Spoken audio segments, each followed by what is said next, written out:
This is Test Case Scenario with me, your host, Jason Baum. This podcast is the definitive hub for knowledge and stories in the software testing and development communities. If you're new to the channel, hit the subscribe button and let's dive straight into the episode.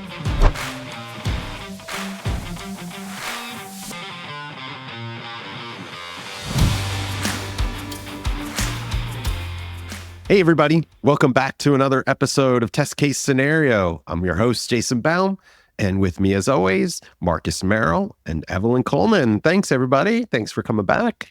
You know, the end of January is so anticlimactic.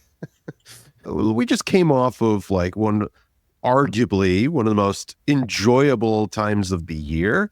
And then what do you get in many areas of the country, in the United States at least? Cold weather. Oh, and my birthday, and then Valentine's Day. And my birthday. All right, fine. Prove me wrong. That's okay. This is great. This is why we all work into the fiscal well quarter. I mean, we get to close some deals. Okay. Mm-hmm. Cool. Good.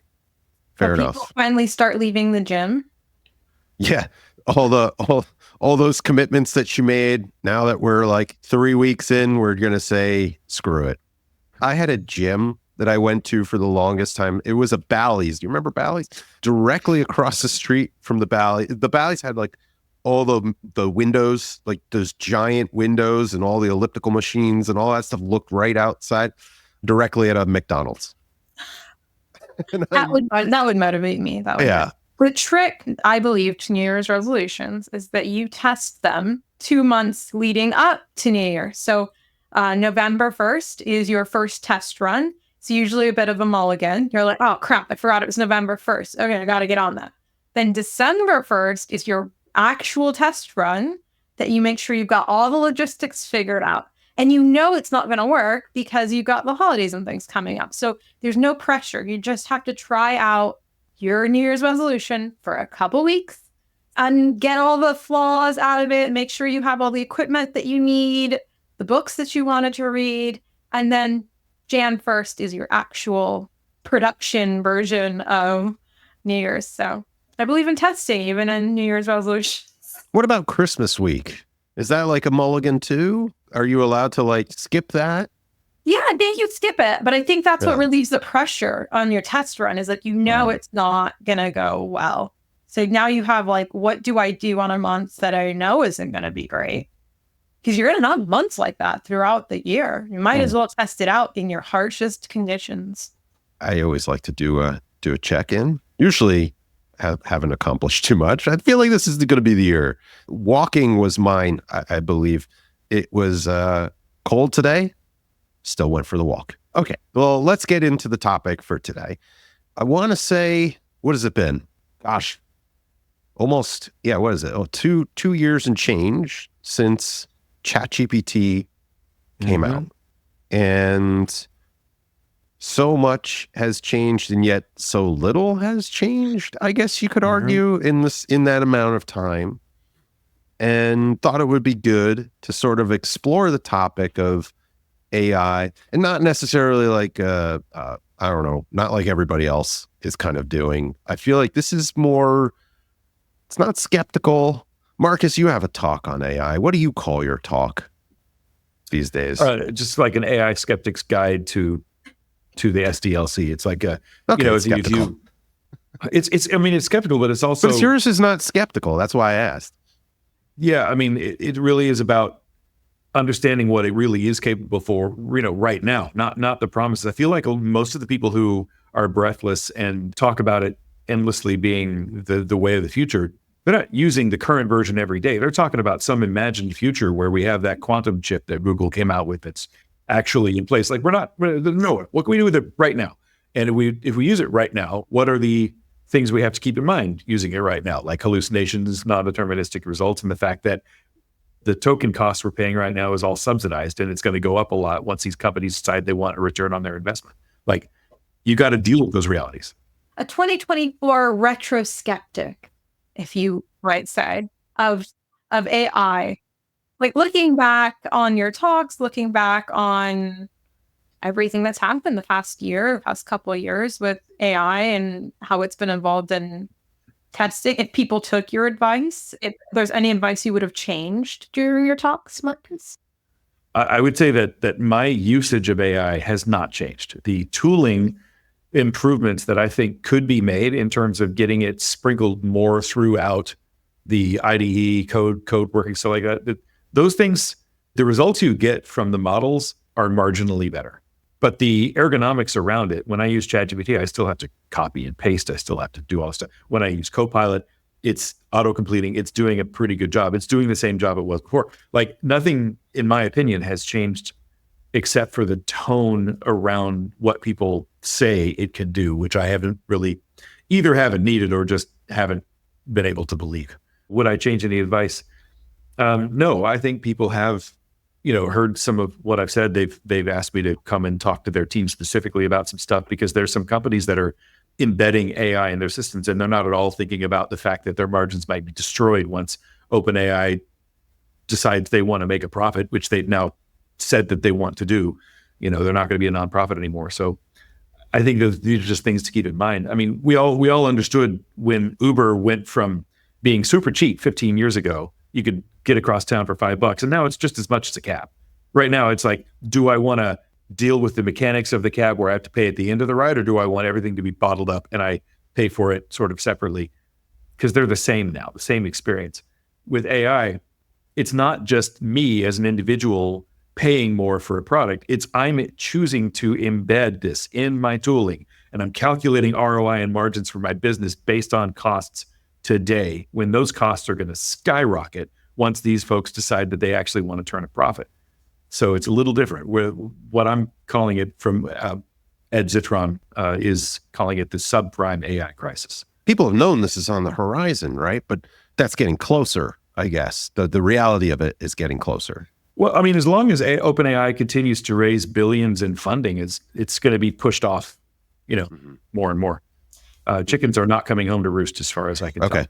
Do you feel that the reason the ergonomics of AI on things like ChatGPT or Copilot have not changed is that I feel like this year's emphasis was very much on visual tools, so visual and videos in AI, and also on like customer service apps, and not so much as the early year where it was let's make this thing write code for us. Do you think some of that has halted the progress for testers and software writers? Yeah, I think so. I mean, also the fact that I think that the stuff that I want isn't going to add to more profit, more revenue, more usage of the system. It's going to cost them more money to produce those features for me. Yet every time I use the product, they're going to lose money.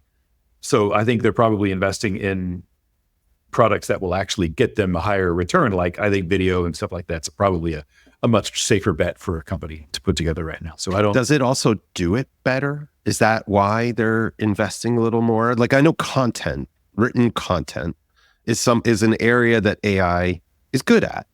Like it's improving on.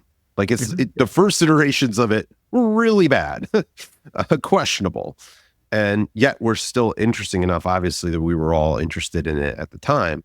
But I think evolutionary, like we're seeing an evolution in the content that AI is able to produce today over what it was in 22 when it came out.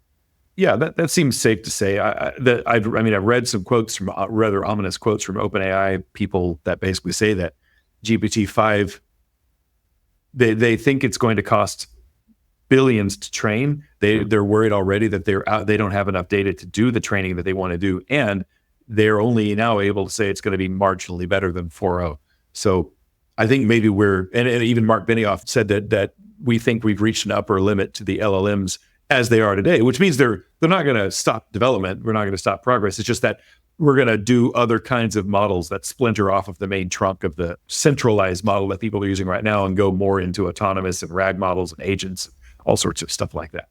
You're going to hear the word agentic a lot this year. Evelyn, you know, for a while there, when the rest of us were getting into ChatGPT and we made you get into it, have you been using it as much lately? Are you still using it, or what's your progress been with it? in my roles, I find that personal emails are really the best way to get responses. They're more sincere. I do actually mean the things that I write. I'm not just writing to get, to check in on customers and things. So it wasn't super helpful for me.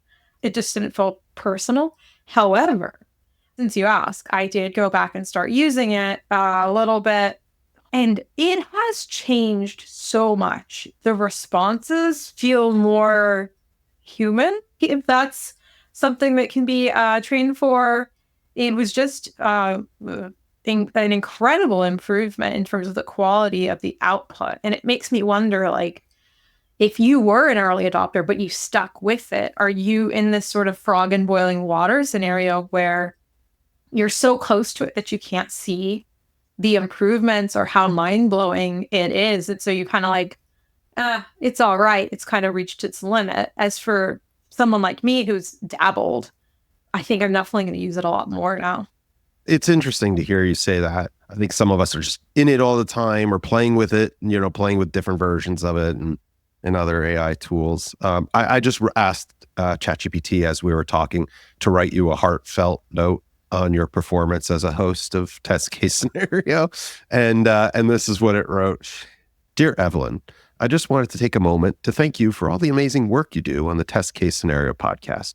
Your thoughtful insights, engaging conversations, and ability to make complex topics relatable truly set the show apart. Your passion and authenticity shine through in every episode, and it's clear how much you care about both the content and the community. The podcast has been such a valuable resource and a source of inspiration. Thanks so much for sharing your voice and knowledge. Wishing you continued success. I look forward to hearing more. With gratitude, ChatGPT. Oh, thanks, Grace. That's such a nice birthday present. Doesn't that feel so heartfelt and warm? It's really heartfelt. Yeah, I remember. I think we used to do it on the podcast. We'd like test out different ones. So it inferred based on models that you wanted something cheesy. You didn't have to write that it needed to be cheesy or that it needed to be positive. Send me the prompt in chat. Yeah, I'll send you the prompt. So 3.5 is no longer available in the web UI. I had to use the API to get to 3.5, but I'll just put it. Oh, wow, forward. really? I hope this message finds you well. I wanted to take a moment to extend my sincere gratitude and appreciation for the fantastic work you are doing with the Test Case Scenario podcast. Each episode not only deepens my understanding of complex topics, but also ignites enthusiasm with its insightful and engaging content. The way you break down intricate subjects into digestible and relatable discussions is commendable. It is clear that a lot of effort goes into research and production, and it truly pays off, making each episode a valuable learning resource. Cool. There's a little bit more, but like it's fairly similar, but yours is more concise. I feel like this was better, and I do feel like this one guessed a little bit more. Like I don't know what the compliments would be. It felt more personal. The 4.0 felt personal. I only did that because you said like you want to write personal things, and it's only, and so my challenge was going to be like, all right, can it write personal? Can it make something feel personal? It felt personal. Oh, I remember what I used it for. I'm making a custom Magic the Gathering card for my partner's 10th anniversary, and I don't know enough about Magic the Gathering. So I was asking it to help me with the little description, and it did such a good job. That's a good use case for AI, right? Anniversary gifts. Yes, anniversary gifts. Yeah. Personal anniversary. Well, no, for things you have no idea what it is my point. I think searching, it's gotten really good at searching and parsing that information into digestible. Like you can ask it to scrub a site and then tell you what it's saying in like 2 paragraphs. I have a higher working knowledge of the subject matter. You can have it analyze data really, really well, which I think, Marcus, is something you touch on, right, in your presentations, right? That's its sweet spot right now. Yeah. It is good at telling you something about something that has already happened. It's not super good at telling you how to do something in the future that's never been done. Yeah. That and being a travel agent. Great travel agent. It is a wonderful, wonderful travel agent. This actually brings up an idea of like the future of it. I know it's a retrospective episode, but it's making me wonder, obviously, these AI models are learning off of the internet and then training and things. And they're also learning off of us, like our interactions with them. The one place that I don't feel like we've explored is I use mine, and let's say a family member uses theirs. If it could like connect the insights, in a way to like help manage a home together, or to help with like, I don't know, like to make things even more personal. To accumulate knowledge about. Well, maybe it's creepy if I think about it too much, but I feel like there's good ways or bad ways to use that. On the next episode of Test Case Scenario, we're going to go into all the bad ways to use AI, all the creepy ways to use it. No.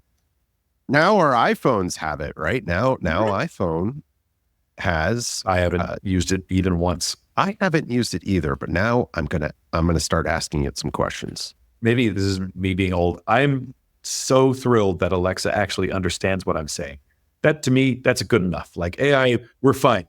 If I can say, Alexa, who's singing this song? Or the main thing I've done recently is I've hooked up all of my fish tank aquarium equipment to voice commands. So I can use both hands and say, all right, now turn on the water pump. All right, now turn on the CO2, that kind of thing. So you can do all that stuff. And so I'm like, I need more of that, more of these things when I've got both hands occupied, things in the kitchen, turn on the oven, that kind of thing. That's kind of what I'm headed for right now. To be able to talk back to my GPS would be really good. Like, hey, that's not going to work. Or that road's actually closed or something. We've gotten AI and automation to essentially get to the point where we could be Knight Rider, right? We could like call up, Kit and have our self-driving car come to our house, pick us up, take us to the. Mm-hmm. We've essentially created either the Batmobile or Kit. Did you ever see the movie The Graduate? Wow, yeah. The guy who plays Dustin Hoffman's father was the voice of Kit, so I can't watch that movie now without hearing Daniels. I don't remember his first name. Something Daniels. Oh, yeah. Gosh. George Daniel? Michael Daniels? I don't know. See, we could have ChatGPT listening in all the time, and it could just tell us instead of us struggling. Yeah, I just find that I end up asking it ages of people. Or how tall is someone? I think the older I get, I just want to know how old everyone else is. Do you find yourself? I'm watching a show. All I care about is how old this person is. I don't know why. I'm actually more at the age where I'm like, wait, how old was this person when they accomplished that amazing thing that I haven't even come close to? Yeah. Anyway, the automation of the home is like come so far. Like last month, I had all the Christmas lights on Alexa. So basically, all I had to do was say, Alexa, Merry Christmas. And then I have my the Chevy Chase moment. Oh, that's a good episode, right? Yeah, like the automation of holidays, like holiday magic used to be like one of your parents staying up and forcing everybody to put lights up and like forcing the dramas and all that stuff depending on the holiday. And now I feel like I like export a lot of those tasks to automation or online shopping, and like that'd be a good idea, like the AI of holidays. Yeah, and a drone delivered those lights. Yeah, and put them up. That's right. All right, this is a good point. I feel like to wrap up today's episode. Thank you so much. This was a fun one. We should revisit the topic, in another few months, because I feel like it's something that is constantly evolving. Maybe not to the pace of some people's hopes and dreams. Certainly we're not VCs exploring the topic. I think they're very, very excited still, but we could put on our skeptics hats and sort of look at it objectively as to where it is today and what it does well and what it doesn't. Thank you so much, Evelyn. Thank you so much, Marcus. And thank you, our listeners, for giving us your time, which is so precious. And we will see you on our next episode of Test Case Scenario.